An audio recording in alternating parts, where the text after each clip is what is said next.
Hello and Merry Christmas. Merry Christmas. So, Tyler, you know what kind of drives me crazy? You know those like classic Christmas movies, right? Like Rudolph the Red-Nosed Reindeer, Frosty the Snowman, Charlie Brown, right? Yeah. All from like 1960 and earlier.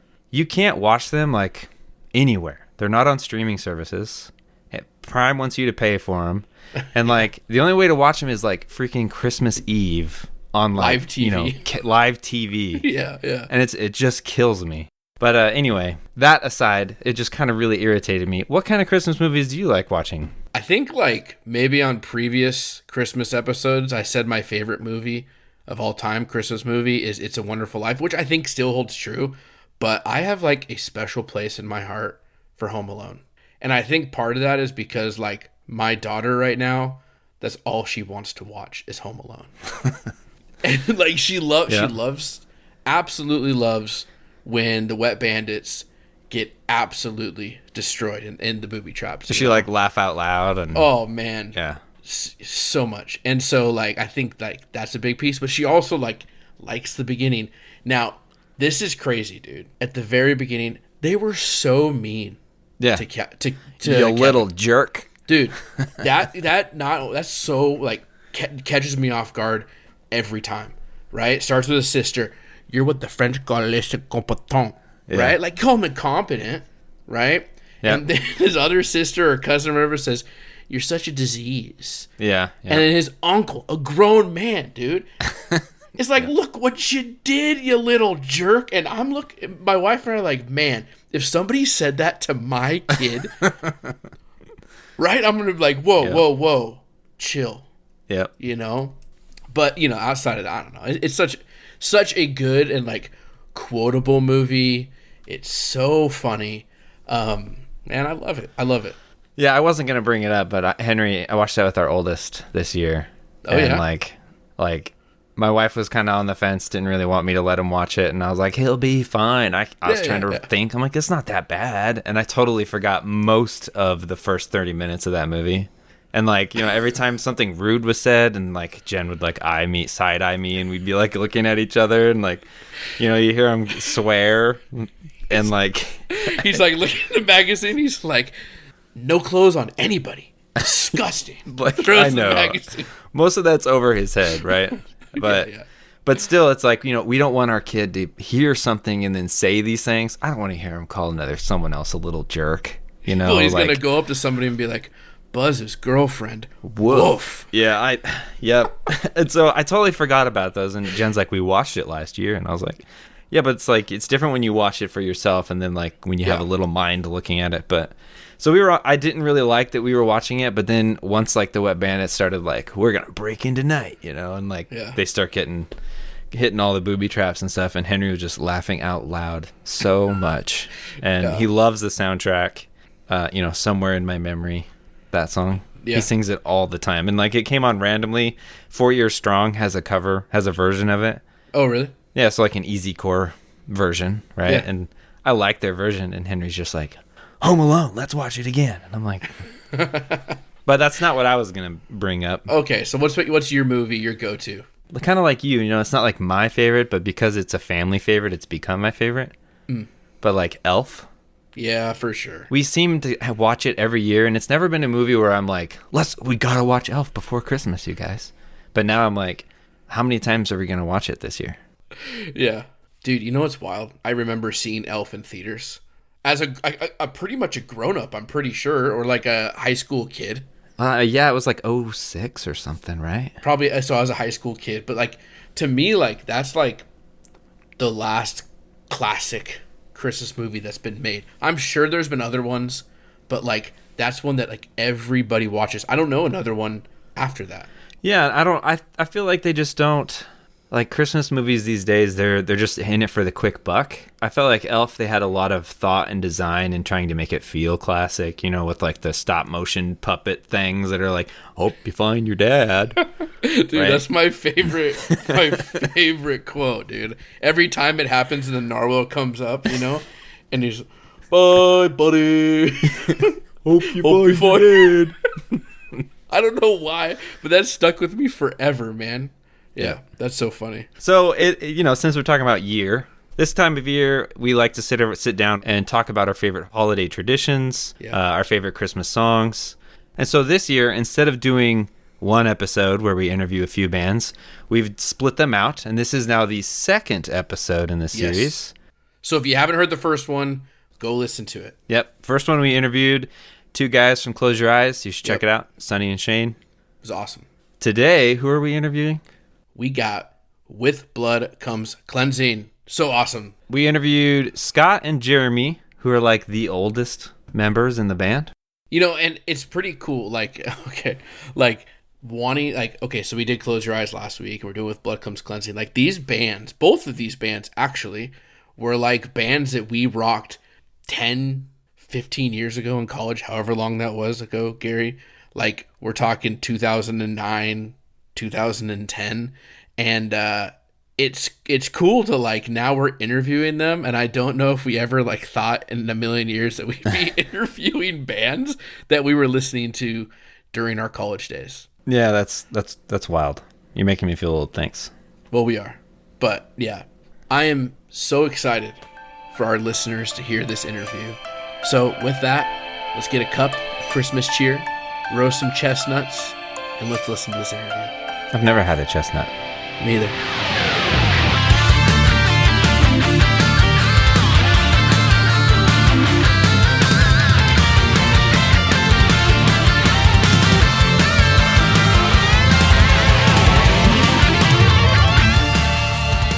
I'm Scott Erickson.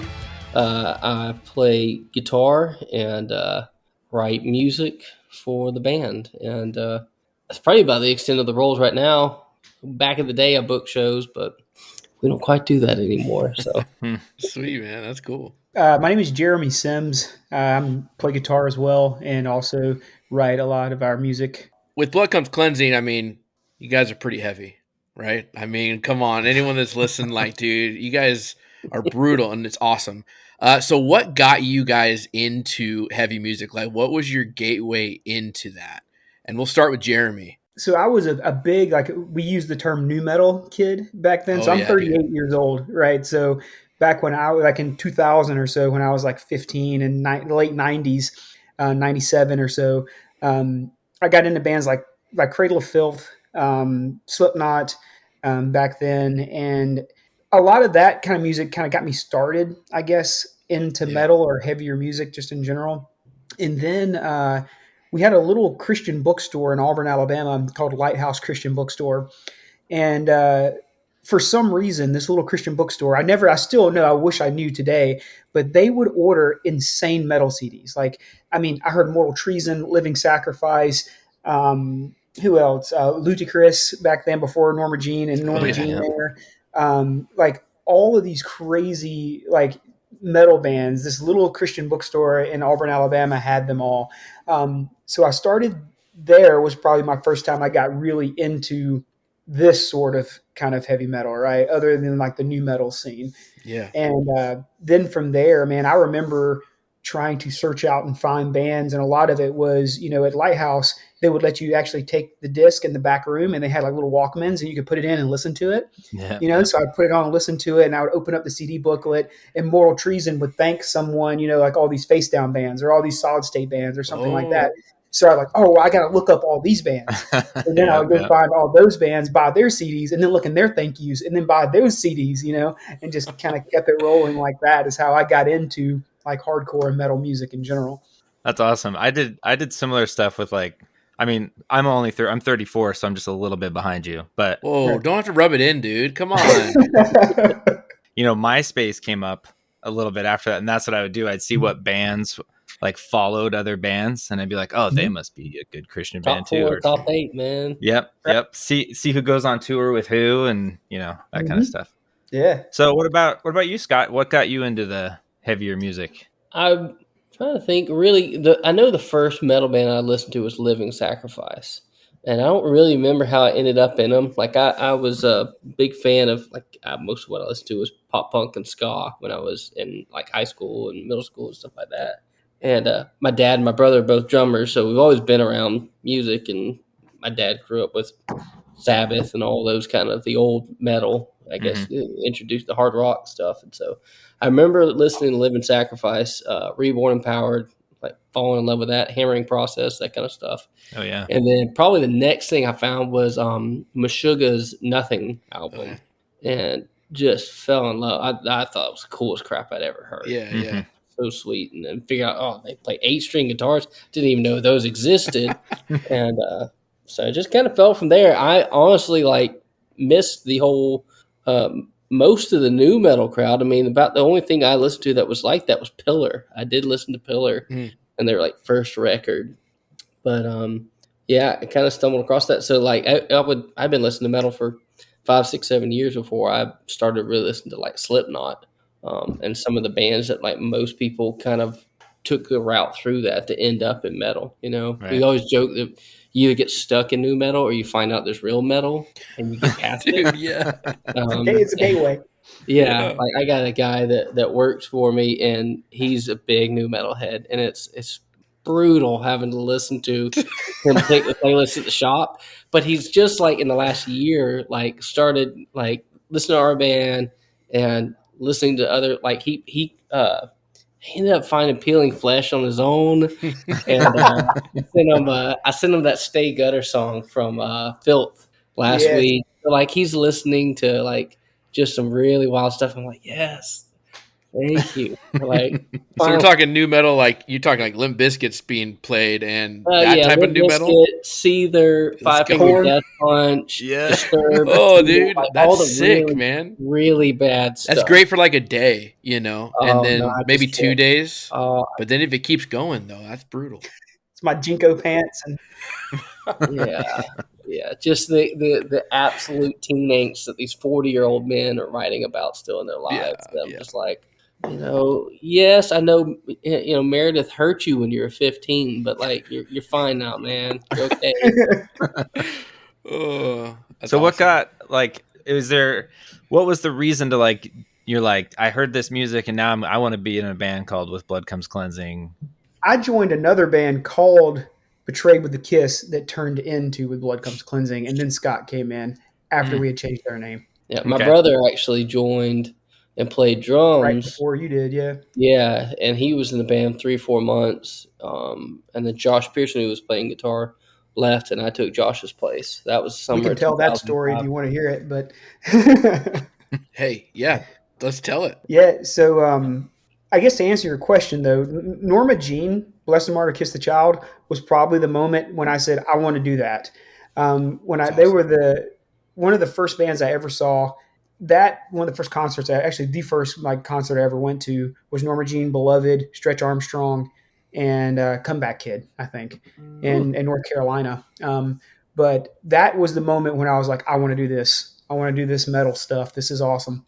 But yeah, to tell the story a little bit, one of my childhood friends, a guy named Chris, he was in a band called Chasing Victory. He joined them. Mm-hmm. They were a band from down around Camilla, Albany-ish, Georgia. And I happened to just be joining him down there one time. I think I was dropping him off to go on a tour or something like that. And I met a guy named Dean. Dean was in a band called Betray with a Kiss. And Dean was talking about how their band needed a bass player because they were about to do this little tour. And it somehow got brought up that I could play bass, which at the time I definitely had never played bass before. But it got brought up that, I could probably do it. I'd messed around with guitar for a bit and stuff. And I could probably figure it out. They said, well, you want to go? You want to try it out? And I was like, yeah, sure. Let's try it out. So, I spent the next few weeks learning the songs on bass, practicing with them, living down in Camilla with Josh Pearson, the other guitar player that was in Betray with a Kiss. And we went on our first tour ever. And right shortly after we got back from that small little run, we had a cease and desist letter from some band. I believe they were from Illinois. And they were like, hey, that Betray with a Kiss name, that's ours. So you guys got to do something. So we were like, well, crap, we don't know what we're going to do. This was literally when we got back. Betrayed with the smooch. Right, something like that. A hug. But so we got back to Josh's house. We literally had that piece of mail waiting for us when we got back from that little tour.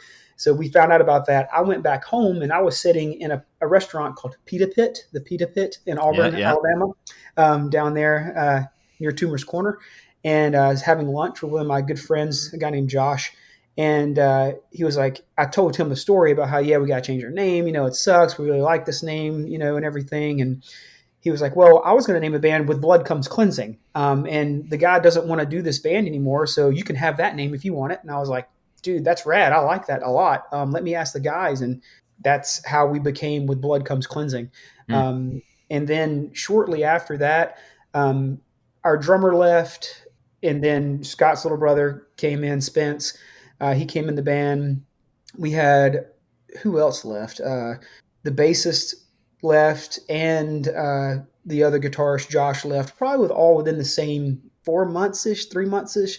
Like, I'm not even sure that we actually played a show or a couple shows, maybe not even, with Spence and not Scott. Like, there wasn't a whole lot of time there. Yeah, we were showing Opelika because I remember going to that show. I don't think there was very many where we had like time that we were down trying to get the new members ready to go, and then somebody else would leave, and then now we're down again. But I think touring is difficult, and it's everybody thinks it's really, really cool until you start doing it, and it's a lot harder. Yeah. And it's not for everyone, for sure. Yeah. But that's how the band got its name and got started. Did you always want it to be a Christian band? Yes. Yeah. I mean, I don't know what it means to be Christians in a band, but not a Christian band.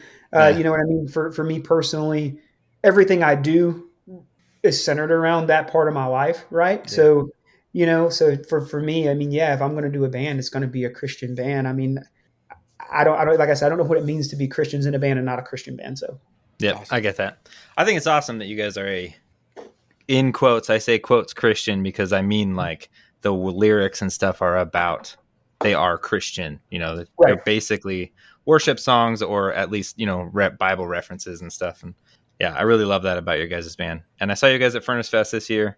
Oh, cool. Flew all the way down there from Washington. Nice. I didn't fly there for you, but you were there.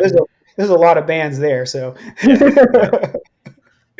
But yeah, you guys were amazing. You were a ton of fun. And I listened to you like a little bit before that. But after I saw you guys live, like I put every song on my rotation and like my flight back home and did a deep dive on you guys for quite a while, but it's been really cool. Enjoying it.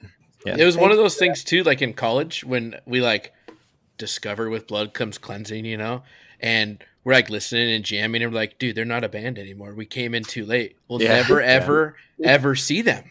And then like this revival's been happening, right? And like, dude, and your new music is so killer. Like it's been awesome, man. So we love it. And we've made a couple reels with your music and stuff on our Instagram and trying to, spread it out. But yeah, man, so cool stuff. We really enjoy what you guys do. That's really cool to hear. So should we transition to the Christmas season? Let's do it. I don't think we've even said Merry Christmas yet, but hey, Merry Christmas. Hey, guys. There you go. Yeah. Merry Christmas. I mean, this is recording in November, but hey, still, it's after Thanksgiving. We're good, right? Yeah. I've got currently 2 of my Christmas trees up. My wife has got at least 1 more, maybe 2 more left to go. So, that's awesome. There's garland on the fireplace, garland on the handrail on the banister. Yeah, there's a wreath on the front door. Yeah, it's everywhere. That's great. Yeah, here you go. This came in. Nice. Ooh. Cracker action. This Joker. Yeah. That's just awesome. in time. So, all right. So we'll go to our first Christmas question, and that is around Christmas traditions. And Scott, I'll ask you first. What is your favorite Christmas tradition? Whether it's from being a kid or like what you're doing now. I'm going to tie it with 2. Picking out a Christmas tree. So when I was a kid, we had a couple times where we had a real tree, but most of the time growing up, we used an artificial tree, and I freaking hated it. I hate setting those things up and the way that plastic crap makes your hands feel from touching all the leaves and feathering them out. And so when my wife and I got married, I said we're getting a real tree every year. That's what I want to do. So there's a guy here in town that his family has done trees for decades, and it's in the same spot every year. So usually we either go Thanksgiving night or the Friday afterwards, and we drive down there, we pick up a tree and bring it back and put it in the house. So I love that. And the other thing I do every Christmas, and Jeremy probably knows about this, is eating Chinese food and watching the Christmas episodes from the OC. Wow. What? Such a good episode. When we were touring, it was on TV, in the early 2000s. And for whatever reason, we watched the OC and we watched Dawson's Creek and religiously. DVDs. And, yeah, dude. And on the little 13-inch combo TV in the van. Yeah. And so like when Christmas comes around, and my wife loved the OC too. So I literally like night before last, I think it was, put on the Christmas episode from the first season and watched it. I didn't have any Chinese food, but that'll come. We'll get around to that. Man, I haven't seen the OC since it aired. And the only thing I really remember is the Flogging Molly song. Yes. Yeah. That good music on that show. The venue there, because Death Cab for Cutie was on there, The Killers was on there, bunch of other, people that were playing touring right at that time. It was really cool.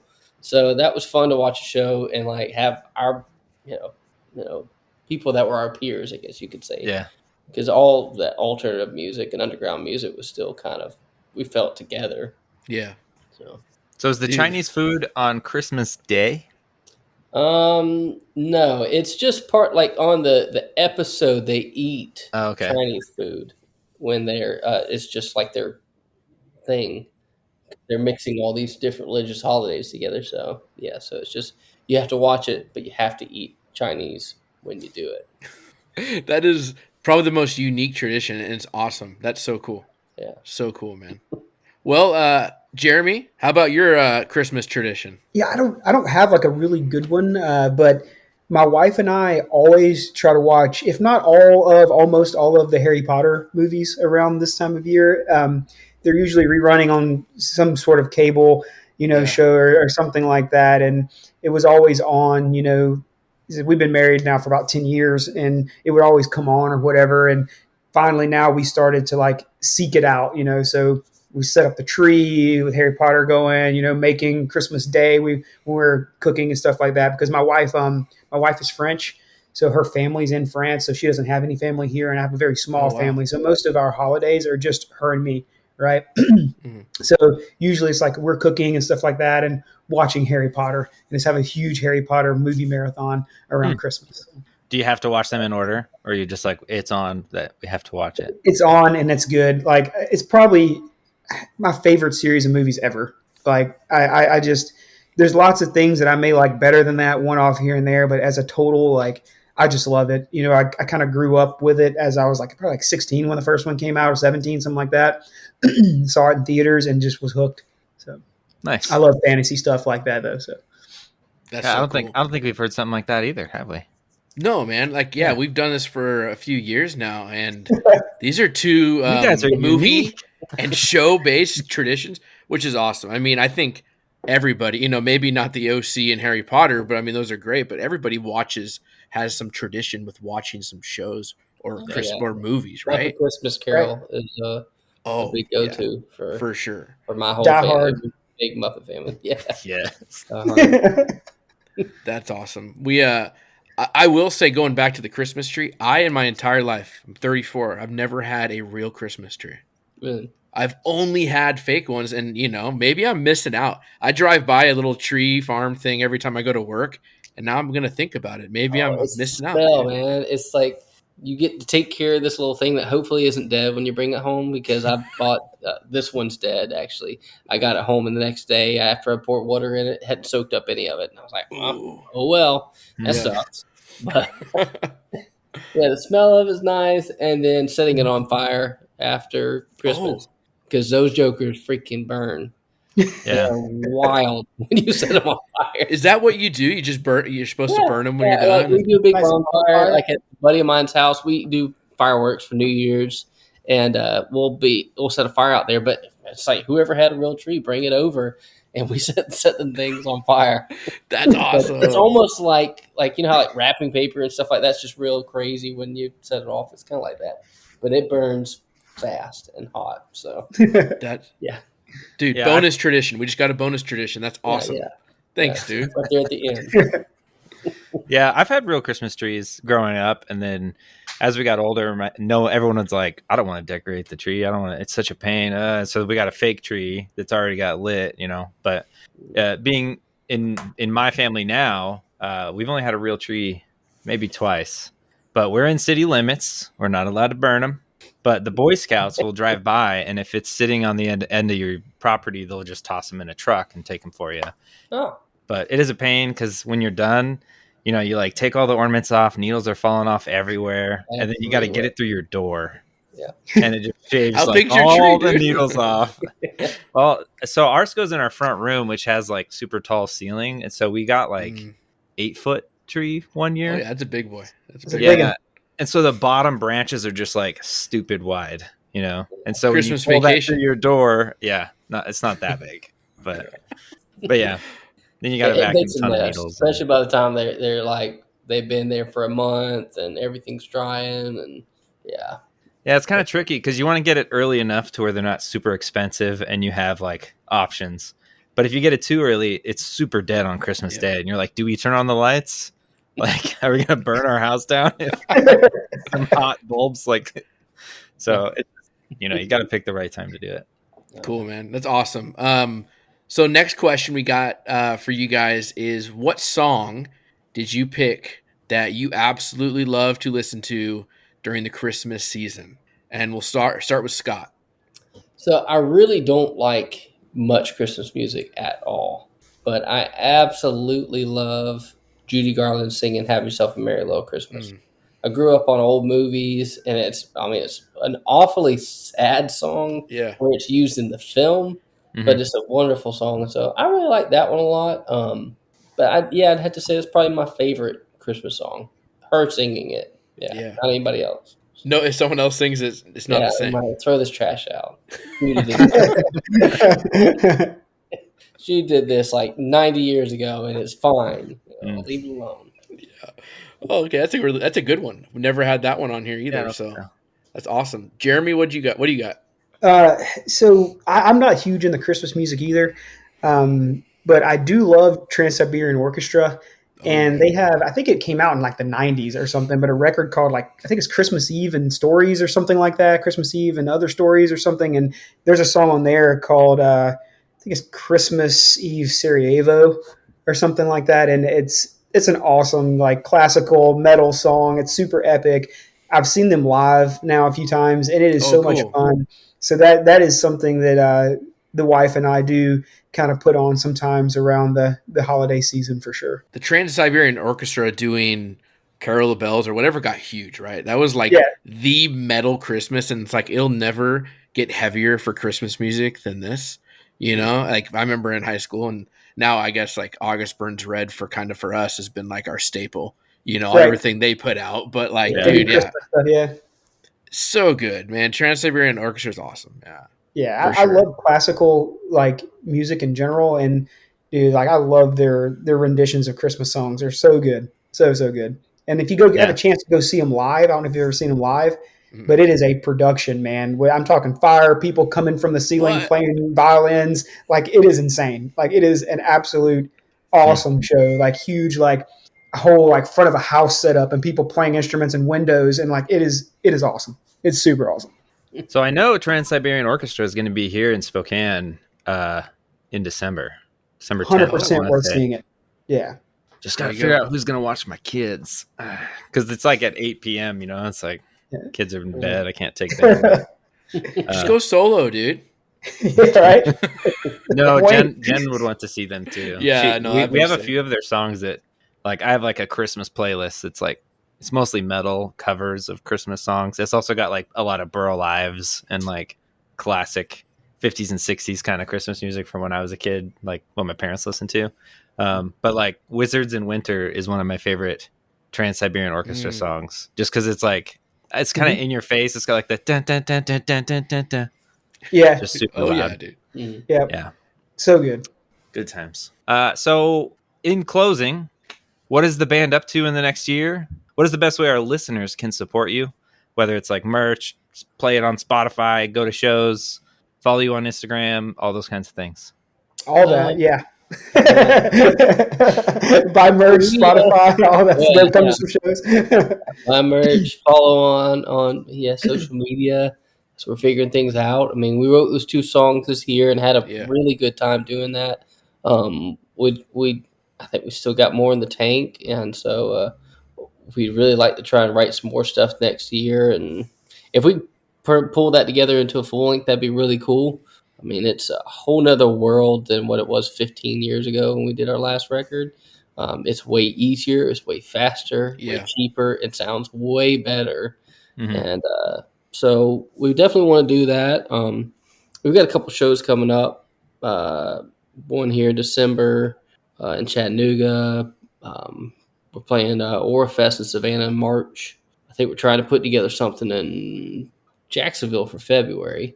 And so we're just kind of, everybody's married and, some of us got kids and all of us got careers. And so we're just trying to, we really love doing this and really love getting to share the message of the gospel through music and through heavy music, being a band that lives with convictions. And so we want to carry on that and, so we'll see where it leads to, Has it been super encouraging, the response to people being like, dude, these guys are back, Like, I don't know. Like, it's been really cool and fun and just like, Gary and I talked to Furnace Fest a lot and, half the people I talked to, it was like, I've been listening to you guys for 15 years. It's the first time I get to see you. Yeah. And then the other ones were like, oh, I saw you guys 15 years ago at this little dump somewhere. And like, this first time I get to see you since then. So it was like, and then there was people like, I've never heard of you before, but it was a blast. It was fun. So it's been neat, like having people that already knew us supporting us. Because we felt like a brand new band again. Because I don't know who these people are. We're playing shows with bands. There's some bands that we know, but like we played the show with Carnifex. Oh, we were at the same venue with Carnifex. And like, kind of the same venue. It had the same name at least. Yeah, it had the same name. It was 2 separate rooms. But so it's like there's people that like we toured with and we knew and were close back then, but like, some of them like we run into and like, oh man, so good to see you and remember us, and we let you pick up where we left off.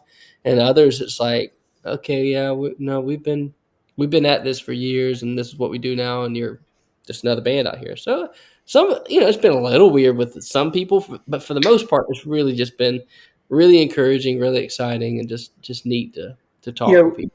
I think one of the craziest things for me was to play with some bands that I genuinely found later, in the past maybe 2 or 3 years or something like that, and that I really like. And then we get to play with them on these festivals or things like that and go up to them like, dude, I'm a huge fan. They're like, what are you talking about? I love you guys. You guys are like the first metal show I ever went to when I was 14 years old. I'm like, God, how old am I? But yeah, that's awesome. It's crazy to play with bands that I like now, and I look up to. I'm like, these guys are doing it. They're killing it. These are the heaviest bands making music, like Body Snatcher and Peeling Flesh and Last 10 Seconds of Life and stuff like that. And it's like they know who we are. That's so weird. I never would have thought it. Never would have thought it.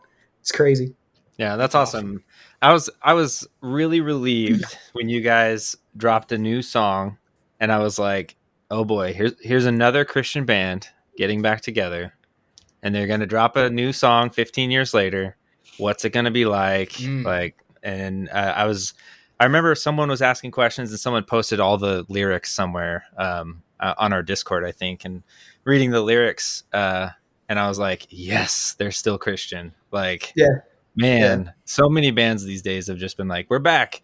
And just to prove we're not Christian, we're going to drop some F-bombs in our song. Right. And this next song is called Deconstructionism. It's the title of our record, and every song is that name. Yeah. But for me personally, I remember when With Blood started, and we first started doing this, and if you looked around the scene, deathcore, for instance, wasn't even a word then. So that genre of music was definitely in its infancy. There wasn't a whole lot of people doing it. and even fewer Christian bands doing it. Like the only one I really remember that I would call really deathcore was Impending Doom. There was a Christian band that played that style of music. I cannot remember another one. I mean, correct me if I'm wrong, but I cannot remember like a true like band that mixed like real death metal and breakdowns, type stuff. But I think here now that was kind of a thing that made me want to do more than just go play Furnace Fest or something like that, was that there's just not that many bands doing it now.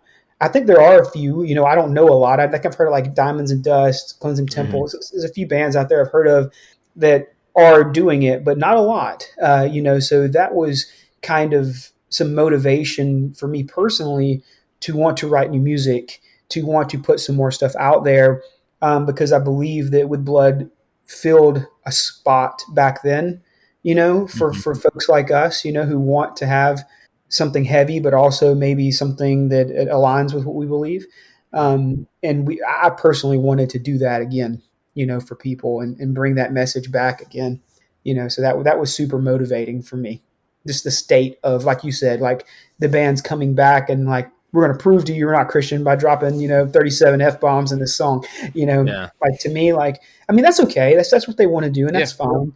That's okay. But we want to do the opposite. We haven't changed, and we still want to be the heaviest band, and we still want to, represent Christ when we can, so. Yeah, that's really cool. Yeah. I was telling Scott at Furnace Fest that you guys had your vinyls go, your albums Golgotha got put on vinyl, and I was like, tomorrow at 10, I'll be ready. And I set an alarm, and then I ended up having a meeting at work, and I was like, I'll just order it after the meeting. Cause like no one likes them that much, right? There'll be enough left after the meeting. And like my meeting got out in like 8 minutes, right? Like it was here's the issue. And someone's like, yeah, we're working on this. I'm like, okay, cool. Meeting's over. And I went, and it sold out like 8 minutes in. And I heard online someone was saying that it was like 2 minutes and every one of them was sold out or something. I think so. I was super bummed and whining about it to Scott. And he's like, hey, I have 3 of them. Do you want one? And I was like, yes. So here it is. Here it is on my wall. Yes. Love it. So thanks, Scott. I love it. It's great. Yeah. You're very that's welcome. awesome, man. It's put to use. Yeah. I only spun it once, and then I put it on that shelf thing. For to say something about like the future of the band and music and writing more music and stuff like that, I've always wanted to be in the heaviest band to ever make music. I know there are a lot of really heavy bands out there, but my hope is that the next With Blood Comes Cleansing song or songs are heavier than anything we've ever done. I want to push more into, I love modern like deathcore and slam sounds from bands like Gutterectomy and Organectomy and some of those style of bands. Like I love that sound. I would love to incorporate that slam style and sound into something that is kind of quintessentially us, what I mean? But move it to even heavier than what we have ever been, because I don't want any clean vocals. I don't want any clean guitar. I don't want any ambient sounds. I want it to be raw symphonic and just heavy, no symphonic. I don't get me wrong. I like that kind of stuff, like Lorna Shore's like symphony sounds. I mean, it sounds really cool, and it was really awesome to see him play it. But I just want to be raw, just unfiltered, and as heavy as possible. So well, we support you. Yeah, we appreciate everything you guys done for the scene and continue to do. We're so grateful you guys came on here, and this has been so cool. And now I'm just stoked for like what's to come. So that's a really positive thing from this, right, Gary? Yep. Good. So yeah, thank you guys for coming on. Thank you. Merry Christmas. Merry Christmas. Merry Christmas.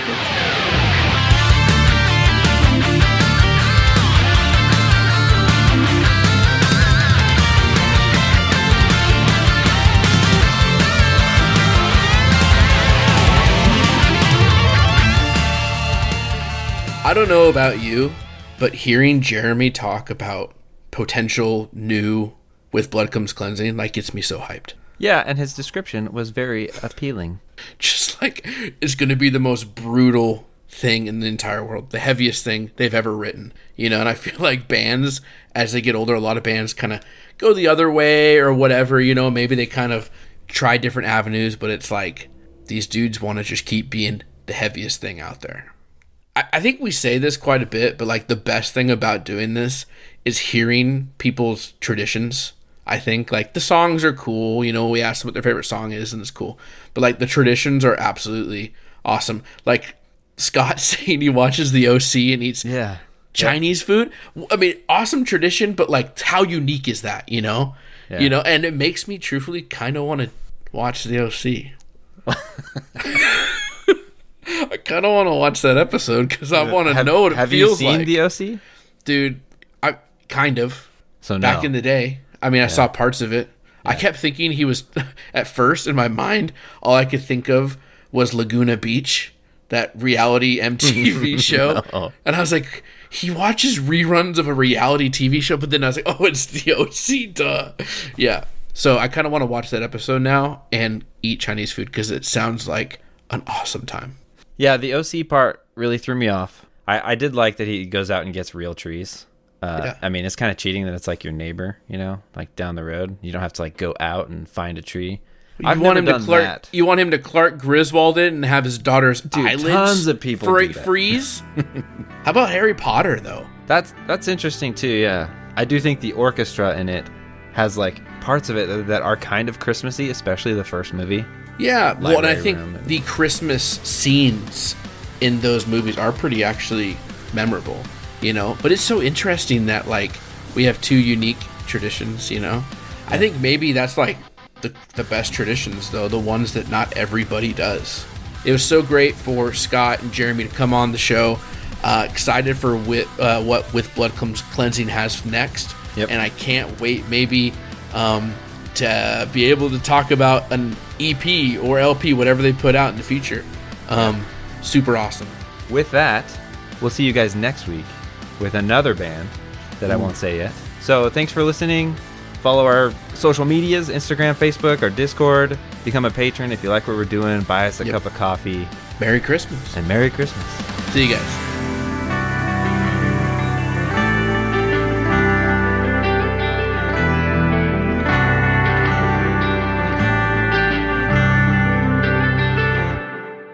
Thank you for listening.